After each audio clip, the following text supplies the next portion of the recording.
There's nothing like cracking that cellophane and pulling that record out. It just smells great.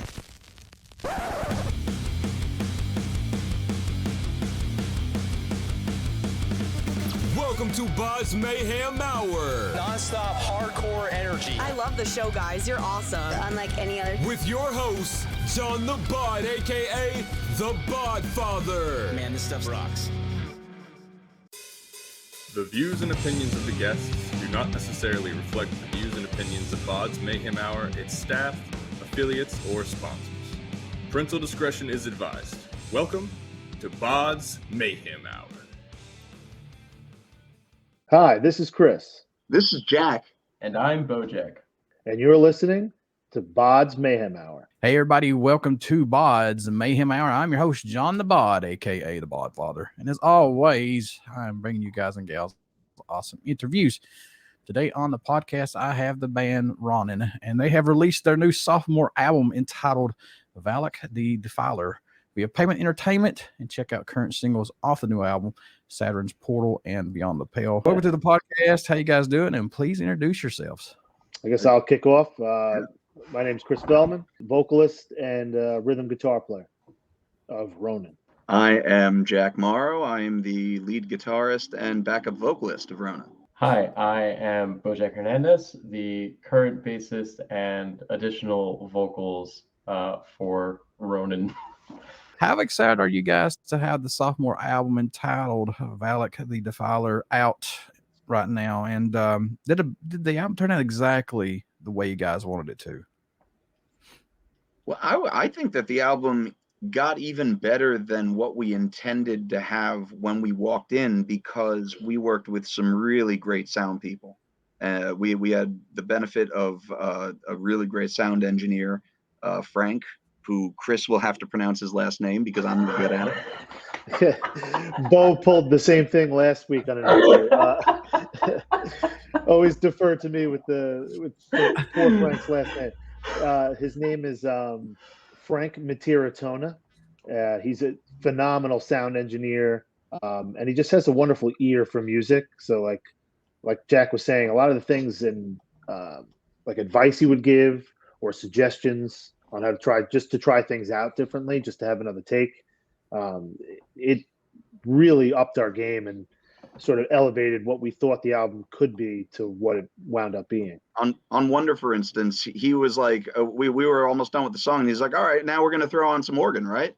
And we were like, yeah, we want to throw on some organ. We've never even thought of it. And it makes the song at the end. Oh, definitely. I'm glad somebody else has some problems out of names. Damn it! Thank God I'm not alone on this one. No, you're in good company. You're in very good company. I couldn't even pronounce one of the songs for like the longest time. I think it was Upheaval. It said Upheaval. Yes. Yeah. Upheaval. What's it mean as a band to have two full-length albums out in today's music world? Because let's face it, guys, usually it's just an EP and then it's a thought of an album and that's it. They're done. I think having two full studio albums and the quality that goes into them and the time that goes into it, I guess, shows the dedication or the direction that we want to kind of take our musical endeavor. One of the things that I noticed is that, with going through the album and having, material recorded by an album, it's a lot easier to work with, labels and entertainment to kind of be able to say, hey, we have this finished product. What do you want to do with it? It makes it easier for us to kind of shop out instead of, having smaller selections of songs. Whereas because we have a bigger selection, it's easier to kind of whittle down what you would use for a radio single. It's easier also to have backup material that probably didn't make it onto the album to be on, future releases and stuff like that. So I really think, it's a lot of work. And in this day and age, it's probably one of those things where like it shows the commitment of what a band is really doing in that moment. That's not to say that people that do release EPs or do waterfalls aren't committed. But yes, these artistic projects, usually it took us a year to get it done between writing everything and taking what we wanted and, revising it. So we really had to kind of sit down with a fine-tooth comb and just decide, hey, this is what we want. This is the image that we have. This is the vision that we have for this one artistic project. We were really grounded with our performances during COVID, so it really helped to have recording as an outlet for artistic endeavors. Yeah, definitely. And as far as like having the full 2-length albums, it's definitely a point of pride for us, and a lot of it has to do with what Jack was saying with the first album. Is we planned on recording an album, but then that's all we had to do at that point. We're like, all right, well, we can't play live shows, so like let's try to get in the studio when we can, because even that was kind of tricky. We weren't allowed to go in as a full band for the first album after like our first session. Then we had to sort of go in one at a time, and it kind of screws up the sort of the band mojo. But with this album, we were able to go in full freight, and it is a lot of time. It's a huge commitment, and I can see why bands are like, yo, it's pretty expensive, especially if you want to do it right. Like, I don't want to do it in my bedroom, Yeah. It doesn't, like, could we? Sure, but there's something about going in as a band into a real studio with a sound engineer, and you have that fifth guy or however many people in your band, you have that extra voice on the outside telling you, like, I know everything's subjective, but like objective truths about your music. It could be like, oh, maybe we could probably do that a little better. Let's try, maybe we'll add this harmony here. Maybe try this chord in a different shape.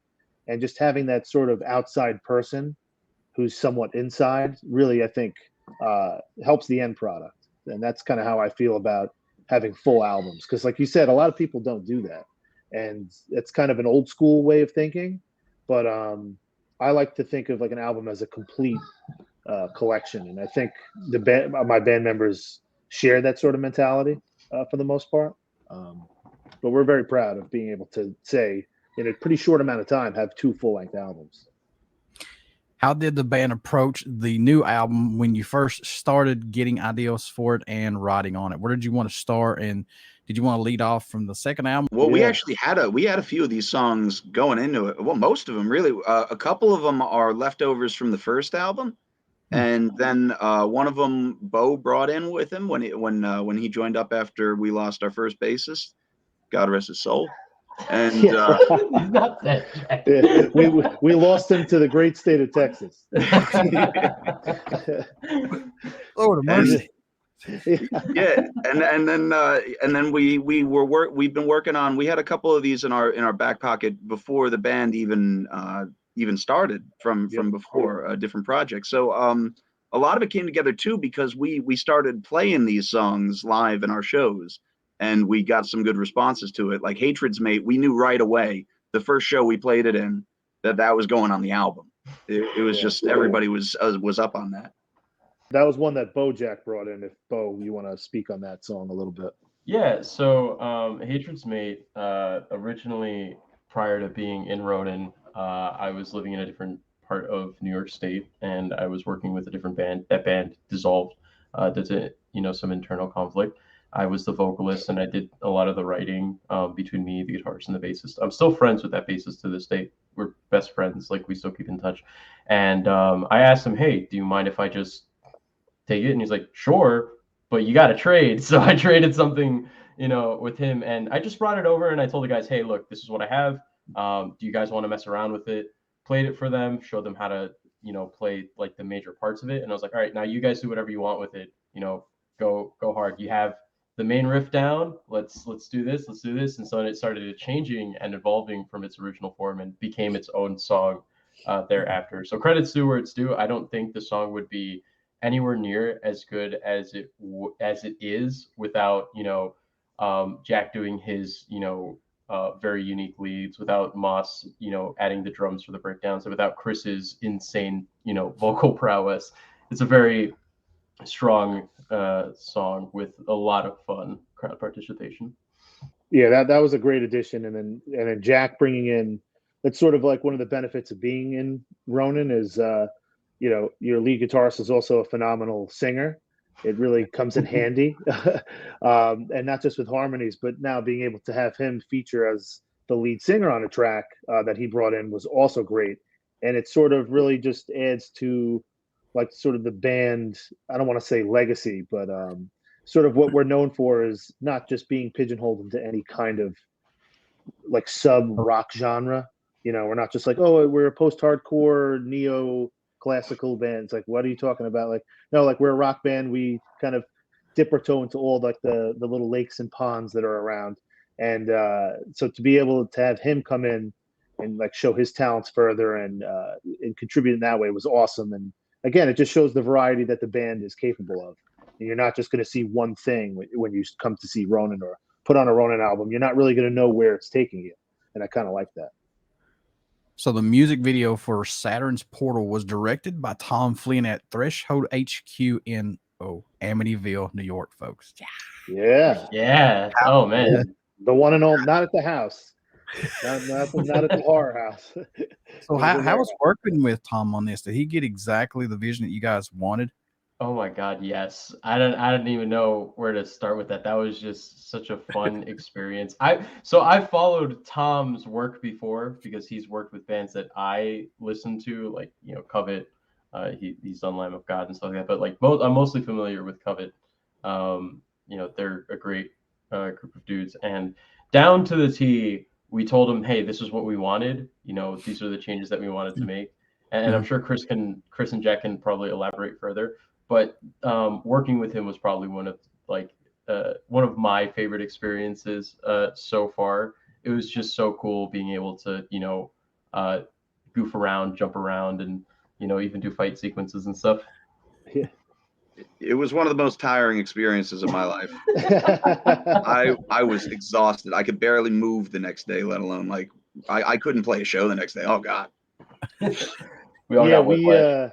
We went very hard and very fast. Not to excite any listeners, but we definitely went after it. And Tom's great. He really, we had a short meeting with him, and just over like a 15-minute session on Zoom, he kind of really grasped what we were going for. And initially, to his credit, we were thinking about doing the video for a different song. We weren't sure exactly what direction we were going to go with the single.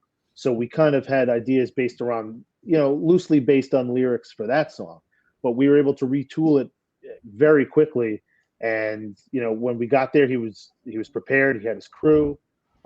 His style is so cool. At one point, he's going around on like a Segway, spinning around, zooming around, holding it.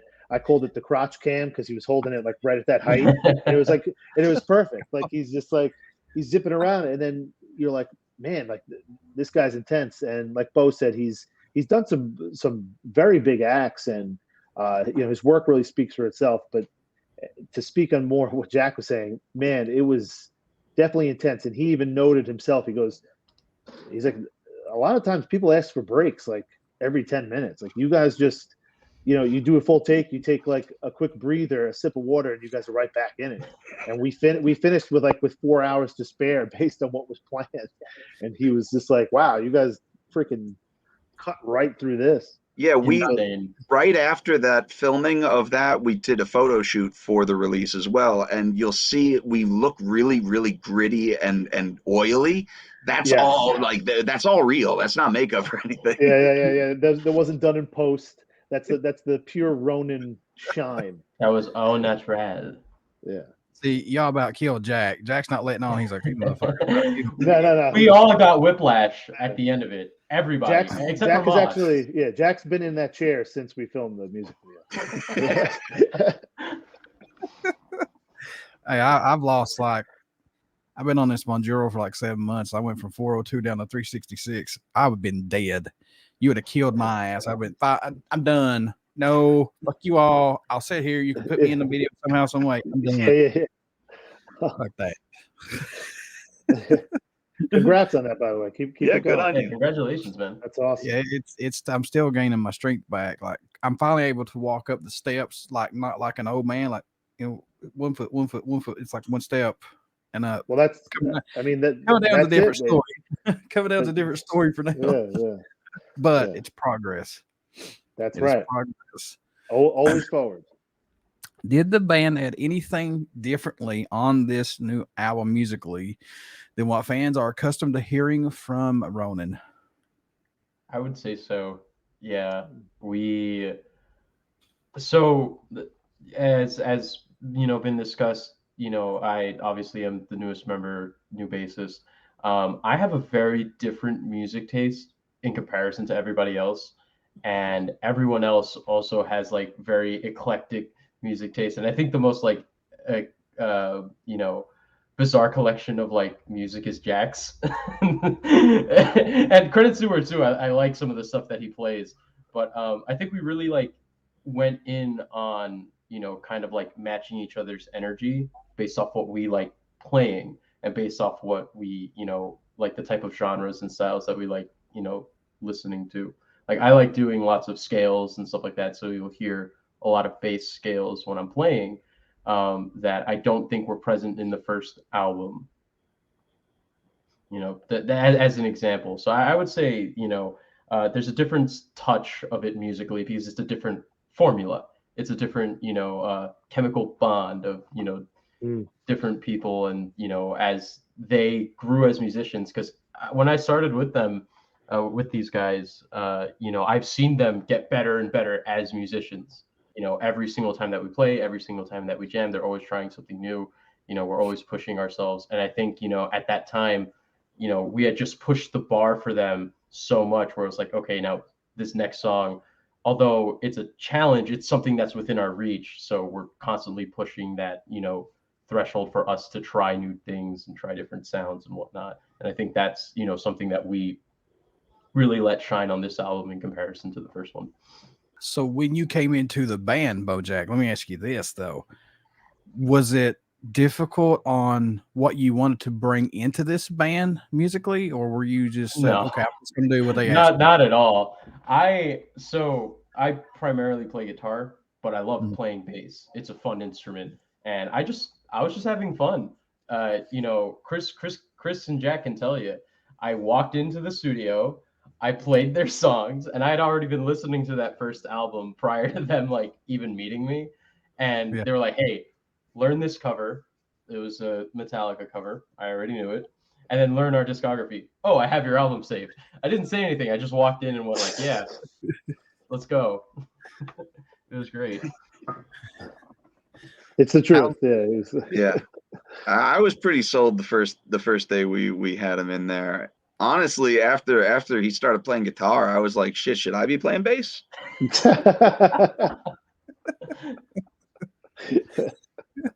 No, Jack, you're good where you are. Please don't do not change instruments. There's no way I'd be able to sing and play bass. It's fun. How's the fans' feedback been on the release of the new singles, Saturn's Portal and Beyond the Pale, guys? What are you seeing that excites you the most about these two releases that they're saying? Well, as far as like Saturn's Portal, since that was the lead single, I mean, honestly, and you know, it's shocking to say, but everything on social media and stuff like that we've seen has been 99.99% positive. You know, all the comments on the YouTube video are giving us props for it. All the comments on Facebook posts and stuff like that. It's been saved a boatload of times on Spotify, and we've been seeing really good response. It's been streamed a lot on Spotify within the first month, which we were pretty shocked to see. You know, we were expecting it to do well, but it's definitely exceeded our expectations as far as how well that's doing. As far as like Beyond the Pale and the rest of the album, they're doing pretty good too. And we've actually seen an uptick in listens and streams and purchases of our first album and songs. So like it's having that sort of nice, you know, Reaganomics trickle down effect, you know, from the new album sort of bleeding into the other stuff. And we played it for the first time at a festival a couple weekends ago, and it went over very well. We got good feedback from it, and because it's definitely a crowd favorite, and it's a good way to kick off the show. You know, just you come in right away with that riff and just, you know, hammer it home. It's a good way to kick off the show. What led the song Saturn's Portal to be the first song released off the album? Because I know there could have been other songs that could have been the very first one. Yeah, what was the other one? Were we toying around with Pale as the first one? Pale was Pale was my choice actually. I wanted to leave with Pale, but then I think we were really guided to it by Pavement. I think Pavement sort of said, well, this is the one that we think we can market the best, or this is the one we think we can push the best. And we were like, you know, all right, we'll leave it to minds who know more about that than us. You know, we just write. Right, yeah. Yeah, it's not like we were like, oh man, we hate that song. Yeah, and I think what also We have to share that with people. It's like, but yeah, I think maybe that was like the deal breaker, or the deal maker, I should say. I think the one that really pushed us over was when we got the radio edits back. That too. Oh, that too. Yeah, I remember listening back to the radio edit for Pale, and I was like, "This ain't it, Chief." Yeah, that one was right. Yeah, that one was harder to cut down for time, because I mean the songs aren't terribly long, but radio just wanted it like maybe like a extra 25-30 seconds shaved off, and it was a lot more natural cuts and edits in Saturn's Portal. It was just like one section instead of 4 repetitions, it was 2, of just instrumental. Beyond the Pale, it was like there was a little more trickery, and it would have been probably a little bit like of an impossible task to cut down sections of the song without it sounding jarring. So that really had to. And then as far as it being the first song on the album, that was kind of something we just decided as a band, because there's like some thematic things to the songs as far as it like following some sort of a narrative. It's not like a concept album or anything like that, but on the off chance that someone wants to pick us up for a comic series, we have like a story on the back burner we could hand them and be like, hey, illustrate this story based on our album. So if any comic illustrators are out there and listening, give us a call and we'll talk to you. Give him a call. Give him up there. Yeah, ring us up. Valak the Defiler was recorded, mixed, and mastered by Frank Mitaritonna and Mike Watts at Voodoo Studios in Port Jeff, New York. How was working with these gentlemen on this? Well, honestly, I didn't spend as much time with Mike, but Frank was really a cool guy to hang out with. He incredibly knowledgeable, but more than that, like, he'd pipe in when we're just joking around too, and it would always be a positive contribution in some way to just laughing around with guys, and that was a huge help. And another really huge help was Chick-fil-A, because the studio was right near a Chick-fil-A, so and none of us really lived near one, so it was nice. There was a lot of Chick-fil-A. Every time we had to record on a Sunday, it was a very sad, bad day. Yeah, it was a very bad day. Yeah. Oh man. Yeah, we would sort of perk up when someone was like, oh, lunchtime. We're like, oh, it's Sunday. It's closed. It's unfortunate. Oh man, no, but it was what a great experience. I know we touched on it earlier, but just like it really, like just the way he kind of goes about his job, he really made us just feel more comfortable. It kind of took some of the pressure off, because people always say the cliche, it's like, oh, when you see the red light, all of a sudden you can't play.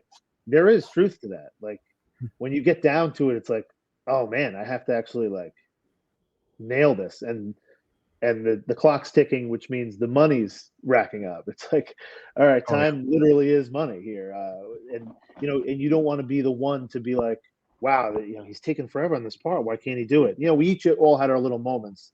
One riff I just like couldn't get under my belt, and that was one of those moments where you're on the fly, and it's like, and Frank would give these great suggestions like, well, what if you tried this instead? But in your head, you've had this riff under your belt for 6 months playing it that way, so it's like ingrained in you. So now you're like, all right, how am I supposed to play this differently than how I've been playing it? So it's like I just had to take a moment to myself and just like not play anything and just listen through a couple times, and then I was able to get it. But like, you don't want to be that guy that holds up the process. So just like having him there along with the band, and just like it was just such a supportive atmosphere, and I can't say enough good things about that place. Oh, also, the majority of my guitar work on that album is done on a custom amp that I will never be able to reproduce the sound, and it adds a really unique sound to the album, I think. The album artwork was done by Isaiah Fitzpatrick. Did he get exactly what you guys were looking for?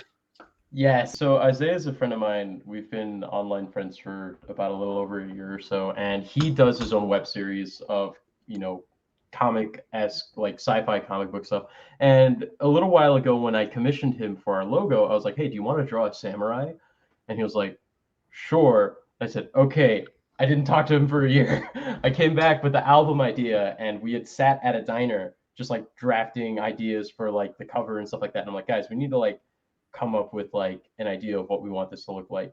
And so I go on a vacation. I'm talking to Isaiah. He gives me back like the first few drafts, and boom, we got the front cover, we got the back cover, then in there.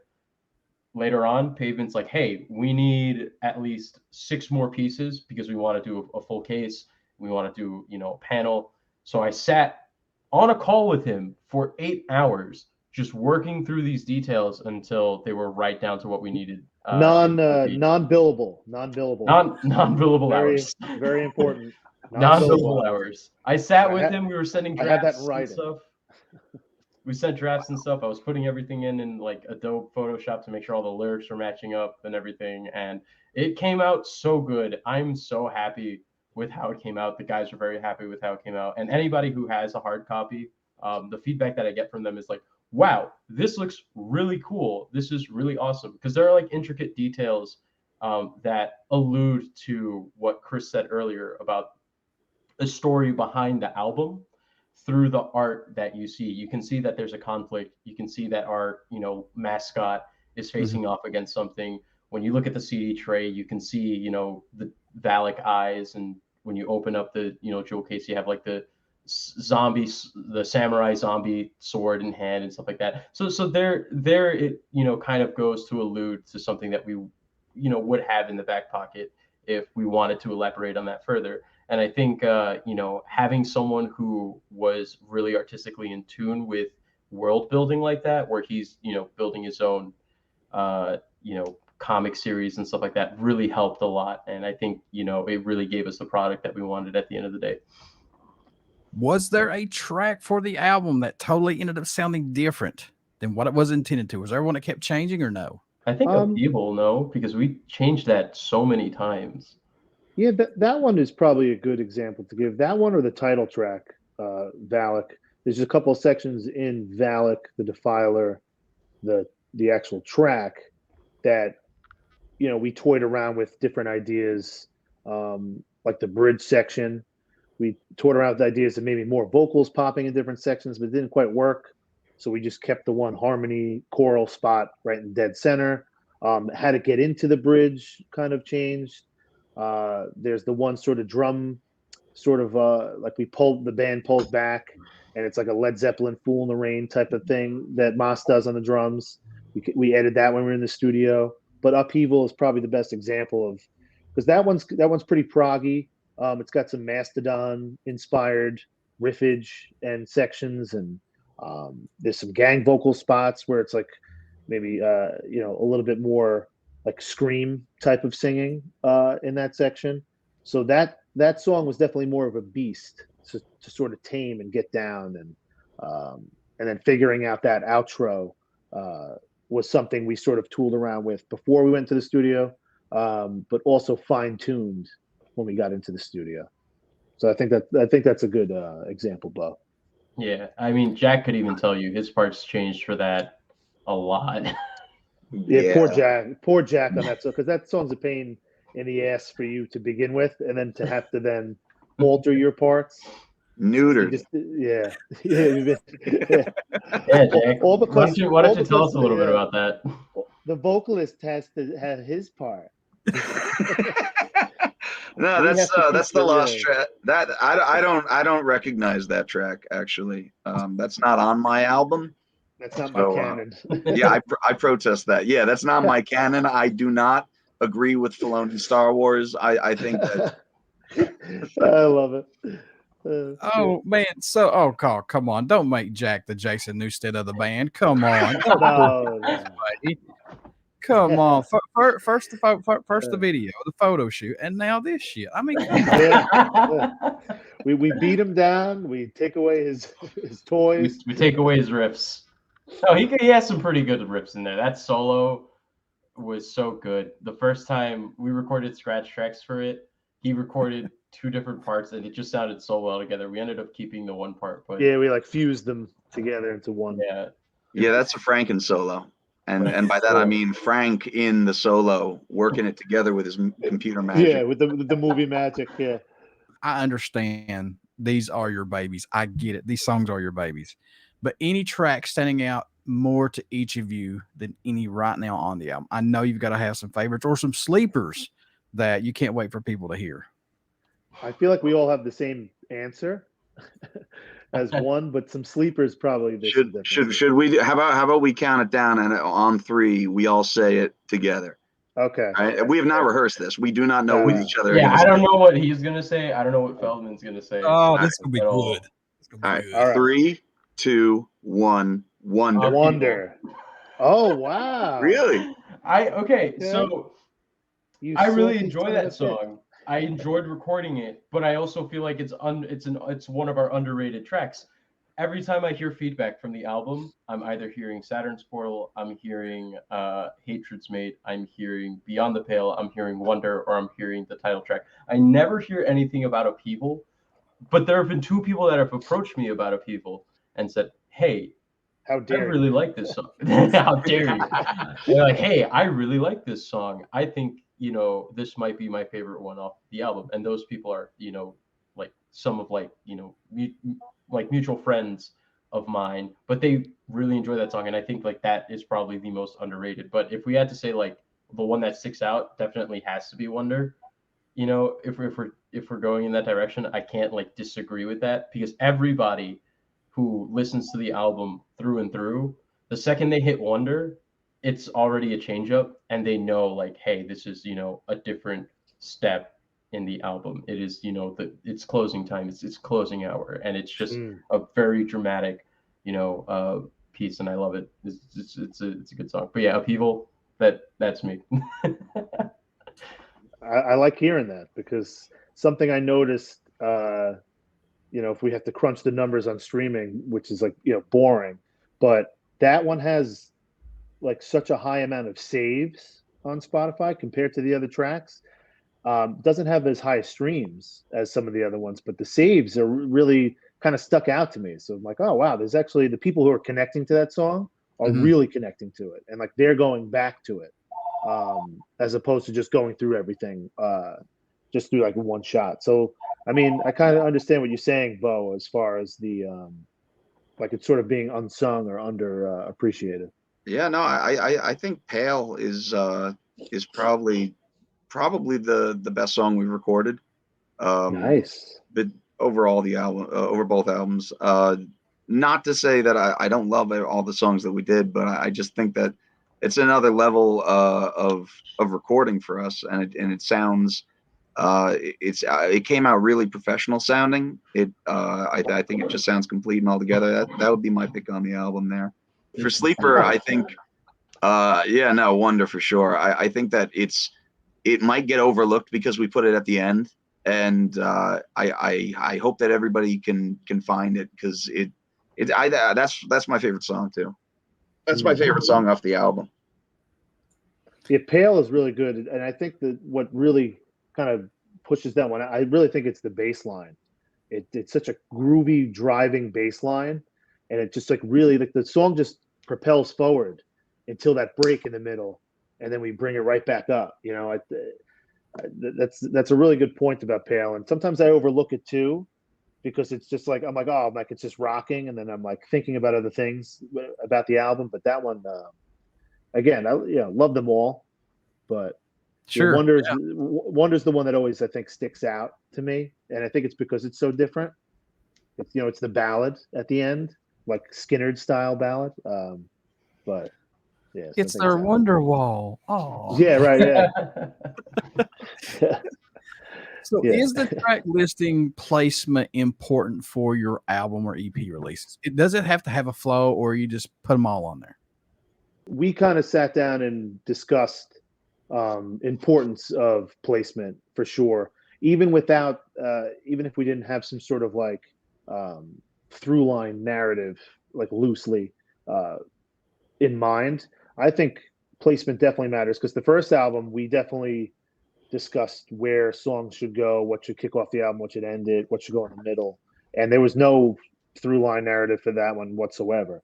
And at least in my opinion, I always think it's important where you put the songs in the album. because you want people to listen to the whole album. That's how, Sure. at least when albums were made and CDs, like you would listen to them in order, at least for the first time, and then you can kind of cherry pick certain songs you really like. But if you want to really, the thought process is that artist or that musician, that band, put thought into the songs and why they were where they were. So you want to sort of put yourself into the artist's shoes and be like, well, all right, let's go on this journey. It sounds corny, but let's go on the journey together. Let me actually really listen to all these things. Like, why did this really heavy song come right after like this quiet part at the end of this last song? Why is there like whispering over here? Why are they doing these? Why are these little, like Jack has a couple of guitar motifs that repeat in different songs throughout the album, just for a moment, just for like 3 or 4 notes. It's almost like I don't want to say it's like a composition, like a John Williams score or something, but it really is. And that was done intentionally. It wasn't like, oh, I just played that riff again. It's like, no, this should be in that song because it's sort of mirroring or like repeating what we kind of ideas and themes we were touching on before. So, Sure. To end a long-winded answer, yes, I think it's important. That also goes back to what Chris said first about the old school idea of having an album. It's an artistic medium in its own right, and we released all the songs together because we wanted them together. So I mean, it's like, there might be a really famous chapter of a book or a passage from a book, but I mean, like, it's still part of that book. But Chris hit the nail on the freaking head that I think everybody's missing. It's that journey that you take with that album that you buy in your hand just because the album artwork or just something about that caught your attention, a song title, something. And I think nowadays that's gone thanks to all these streaming platforms that they're missing everything about having that album in their hand, taking home, putting it on CD, cassette, whatever. I don't care. I loved cassettes back in the day. Loved them. Yeah. You're missing on listening to every freaking song and saying, wow, this is good. Or like you said, Chris, find your songs that you just like on those albums, but take that ride and see where it takes you to.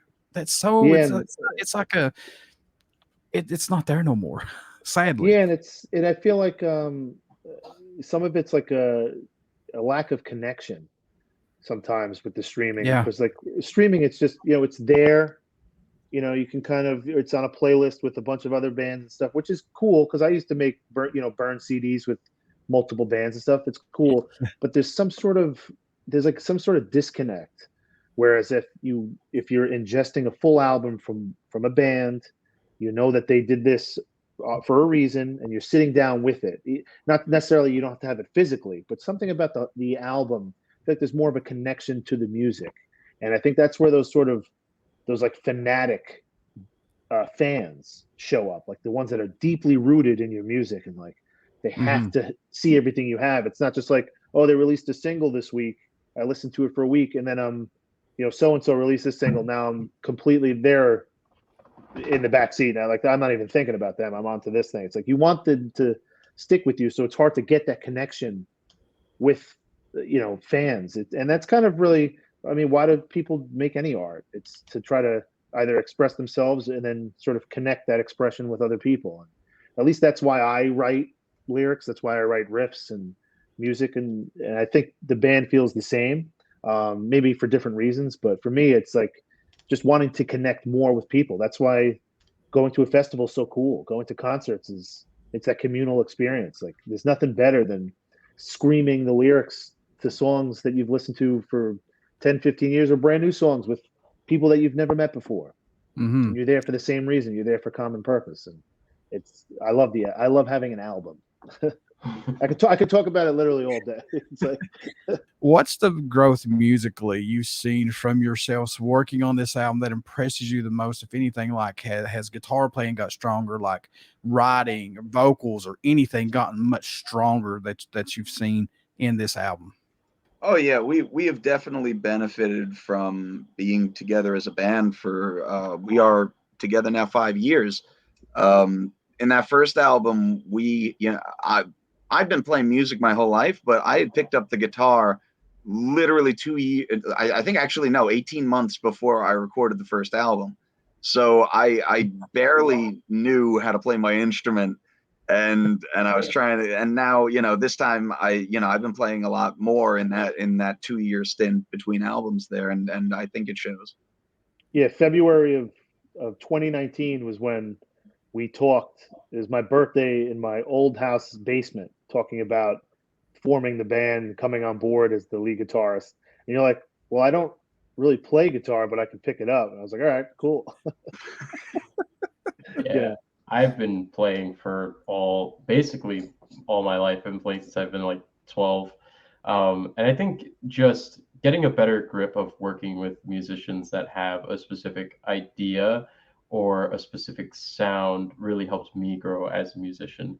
Because again, I listen to like weird emo, math rock, prog stuff, and grounding myself to be to compromise and to enjoy myself and to have fun, playing this music, helped me grow, because you don't have to go crazy all the time. There is something as too much, as overplaying. There's like some people think like, oh, this is cool and there's like notes everywhere, but there is a thing known as overplaying, and those are things that like through my time in the studio, through my time playing with them, I realized yeah, I probably shouldn't overplay this. We probably shouldn't overplay that. I probably shouldn't, do this and that. And I think that helped me kind of ground myself as a musician.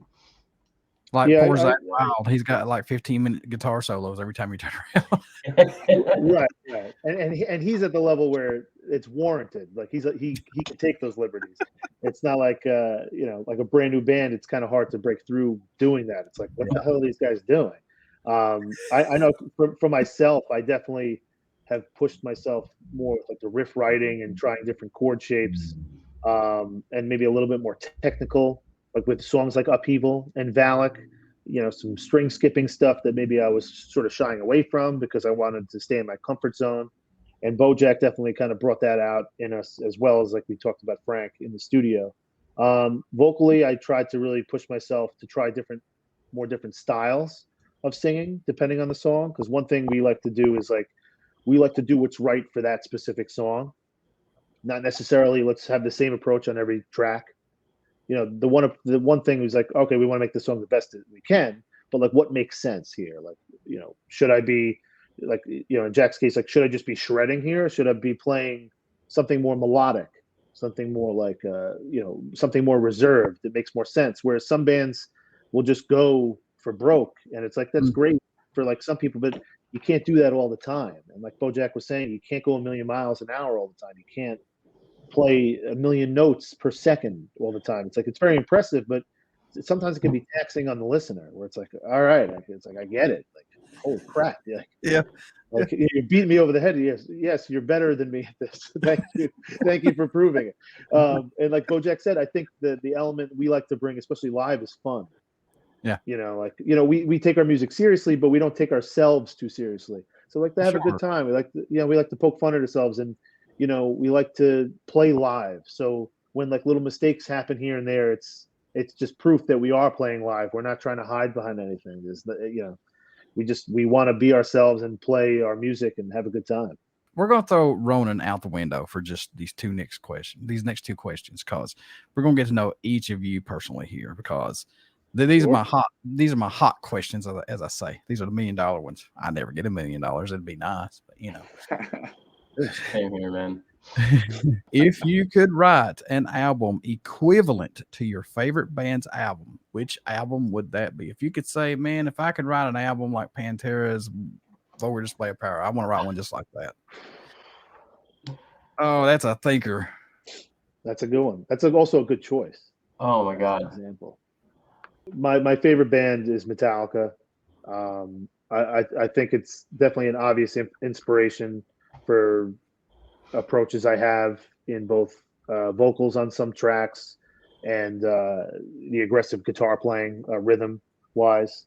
So I would probably have to go with their number one album. I would have to say Puppets, Master of Puppets. If I could ever write an album half as good. I mean, Valak the Defiler is twice as good as Master of Puppets. But if I could write an album half as good, I would be very happy. That is that's my all-time favorite album, man. That saved my life. I will never. Yeah.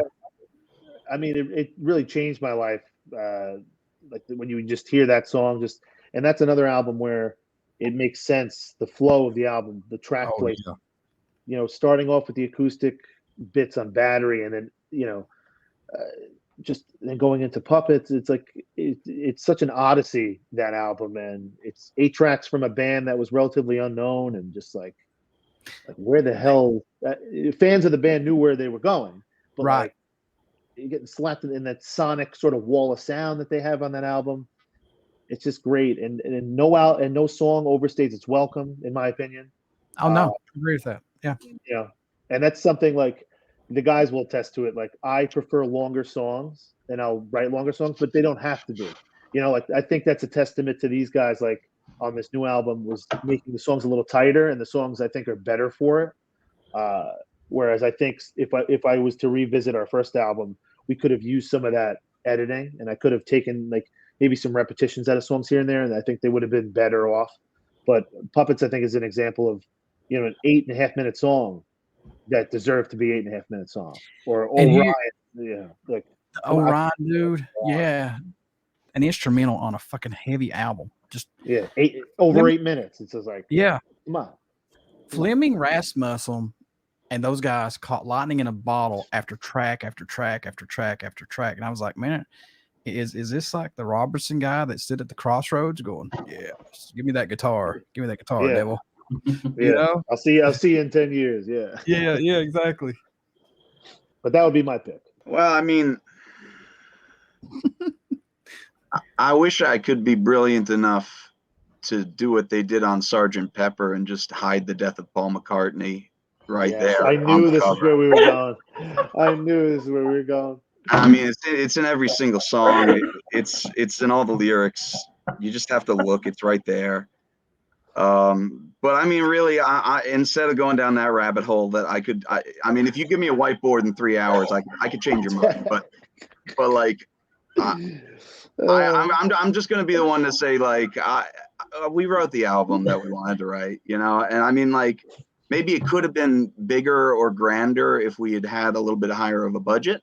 But I mean, for what we are and for what we have and for the resources we were working with, I think that it's a really, really good showing for what we're capable of when we do get to the level where we can have that grander scale. For me, and this is going to be so weird because it's coming way out of left field, it would be if I could recreate something with a similar energy, me personally, I would do something like I'd do something like the Doppelganger album by The Fall of Troy. It's like a group of dudes from like somewhere in the US, and they play like they play like math rock, post-hardcore stuff, and I think it's fun, it's energetic. I've listened to that album front to back nonstop, and I just like that type of chaotic music.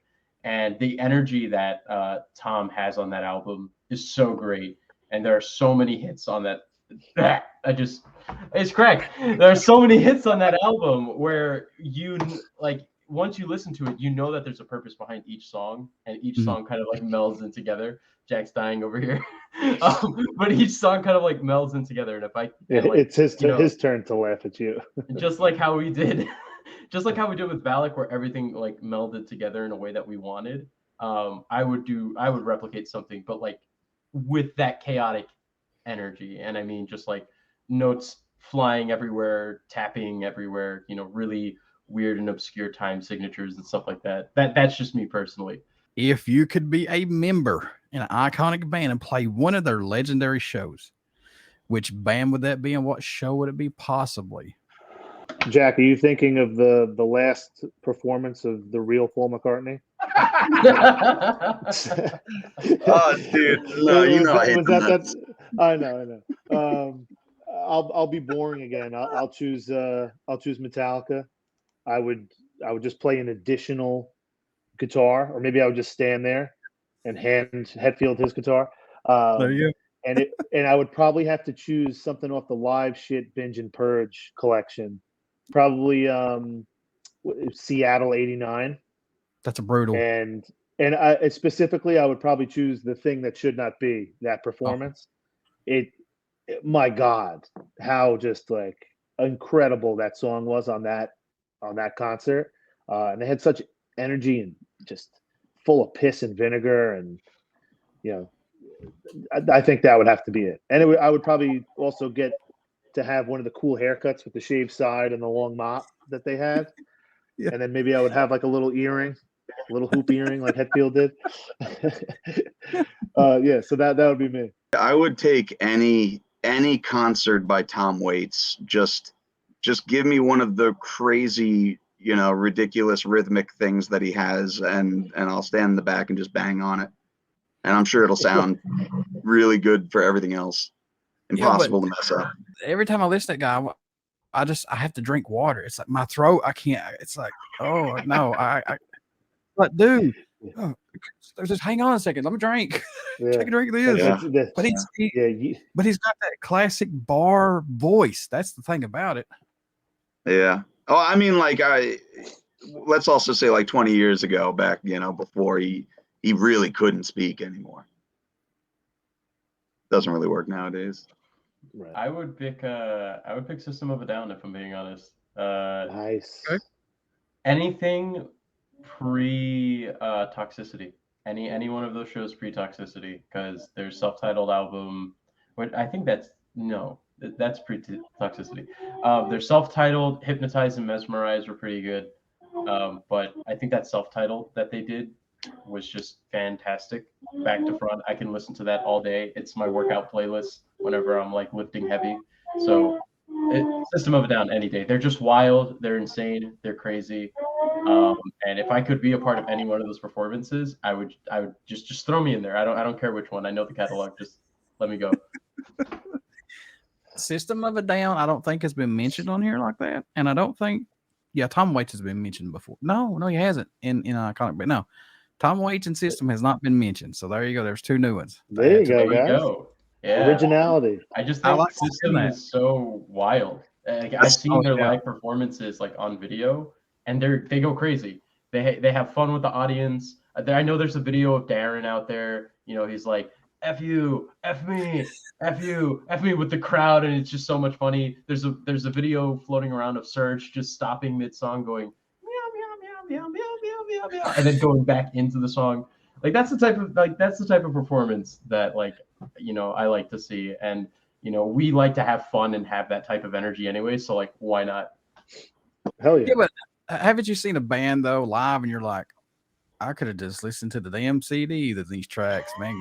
Yeah. Oh man, dude, I went to see the freaking Allman Brothers, and they refused to play anything off of their old albums, anything recognizable. They had released a blues album 2 years before. It wasn't even the tour for that blues album, and that's all they wanted to play.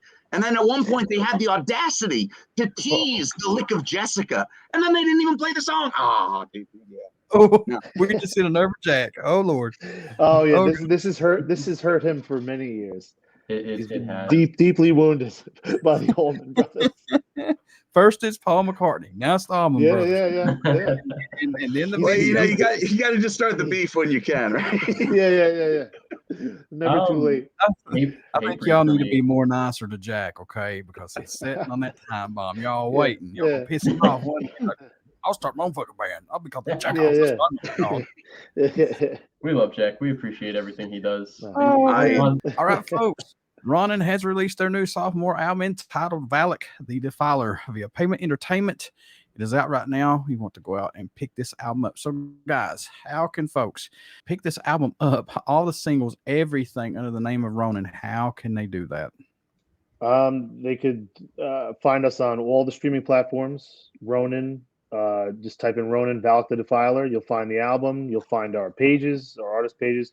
You can get the physical album on Barnes & Noble website. Amazon Prime has it. Our website is ronin-band.com, and we have all relative links and stuff like that on the band website. We have a merch page that it links out to, and we're pretty much available just about anywhere you can consume music. Yeah, and if you're not that tech savvy, you could literally just Google Ronin Rock Band, and all of our stuff will pop up. It'll populate. And I will help out all those novice people who don't know how to work the interwebs. I will have all of these links in this podcast once it goes live.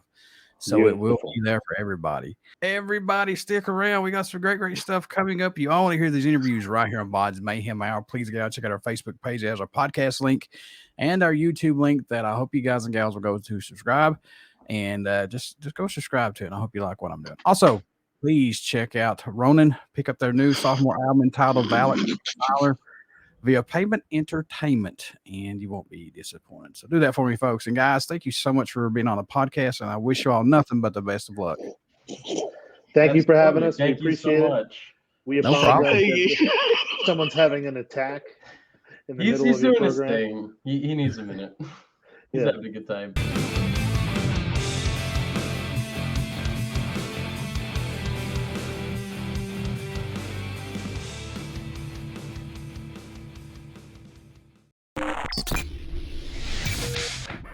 You're listening to BODS Mayhem Hour.